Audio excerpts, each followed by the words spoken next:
பிரபல யூடியூபர் இர்ஃபானுக்கும் பிரியாணி மேனுக்கும் பயங்கரமான பஞ்சாயத்து சமூக வலைதளத்தில் போயிட்டுருக்கு. பிரியாணி மேன் இர்ஃபானை பார்த்து ஒரு 3 கேள்விகளை முன் வச்சார்.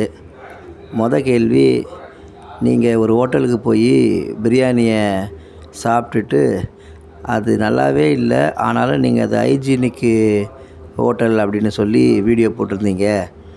அதுக்கப்புறம் ஒரு இடத்துல ஆக்சிடெண்ட் ஆகிடுச்சு உங்கள் காரு, அதுலேருந்து நீங்கள் தப்பிச்சு வந்துட்டீங்க. அப்புறம் உங்களுடைய ஜெண்டர், பிறக்கறக்கு போகிற குழந்த ஆணா பெண்ணாங்கிறத நீங்கள் எல்லாருக்கும் தெரிகிற மாதிரி அறிவிச்சிங்க. எப்படி உங்களுக்கு மட்டும் எந்த பிரச்சனையும் இல்லாமல் நீங்கள் வெளியே வந்துடுறீங்க?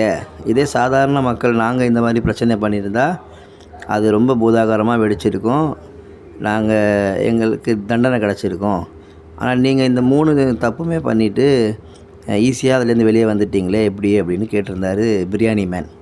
அதுக்கு இந்த இர்ஃபான் சாதாரணமாக பதில் சொல்லியிருந்தா பிரச்சனையே இல்லை, சுமூகமாக போயிருக்கோம். இல்லை சிரிச்சுட்டே கூட கடந்து போயிருந்தா ஒன்றும் பெரிய அளவில் இந்த சமூக வலைதளத்தில் வைரலாக பேசியிருக்க மாட்டாங்க.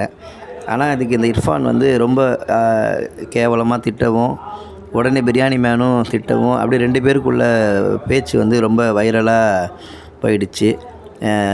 வார்த்தைகளை ரொம்ப கவனமாக பேசாமல் ரொம்ப ஏடாகூடமாக பேசவும் 2 பேருக்குள்ள பிரச்சனை ஏதோ பெரிய அளவில் இருக்கிற மாதிரி சமூக வலைதளங்களில் போயிடுச்சு. இதனால் இர்ஃபானுடைய பேச்சு நிதானம் இல்லை அப்படின்னு சொல்லி ஒரு சிலர் பேச ஆரம்பித்தாங்க. ஒரு சில பேர் பிரியாணி மேன் பேசினது தப்புன்னு பேச ஆரம்பிச்சிருக்காங்க.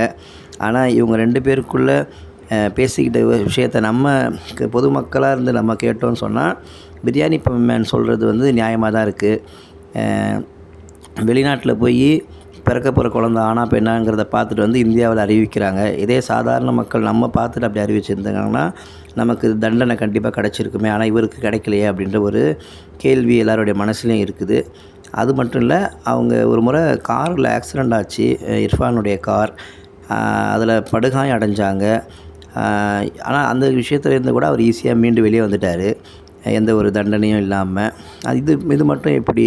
இதே பொதுமக்களாக இருந்தால் நமக்கு இந்த மாதிரி ஒரு விஷயம் நடந்திருந்தால் நம்மளை சும்மா விட்டுருப்பாங்களா அப்படின்லாம் மனசில் கேள்வி எழுது. இதை தான் பிரியாணி மேன் கேட்டார். அதுக்கு இர்ஃபான் ரொம்ப கோவப்பட்டு பதில் சொல்லிட்டார். பொது வலைதளத்தில், சமூக வலைதளத்தில் நம்ம பேசும்பொழுது சில விமர்சனங்கள் வரதான் செய்யும். கமெண்ட் எல்லா யூடியூப் பேஜையும் நீங்கள் பார்த்தீங்கன்னா எதிர்மறையாக கமெண்ட் போடுவாங்க, நல்ல விதத்தில் கமெண்ட் போடுவாங்க. அதை நம்ம எடுத்து பதில் சொல்கிற விதத்தில் தான் இருக்குது. அதை விட்டுட்டு இப்படி சண்டை போடுறது இந்த தலைமுறைக்கு ஒரு ஆரோக்கியமாக இருக்காது. அதனால் பிரியாணி மேனும் இர்ஃபானும் சண்டை போடுறது சமூக வலைதளத்தில் ஒரு வைரலான விஷயமாக இன்றைக்கி போயிட்டுருக்கு.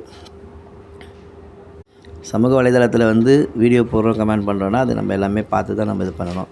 அதை விட்டுட்டு இவங்க இப்படி பேசிட்டாங்களே இப்படி பேசிட்டாங்களே நம்ம அதை பெருசுப்படுத்தக்கூடாது.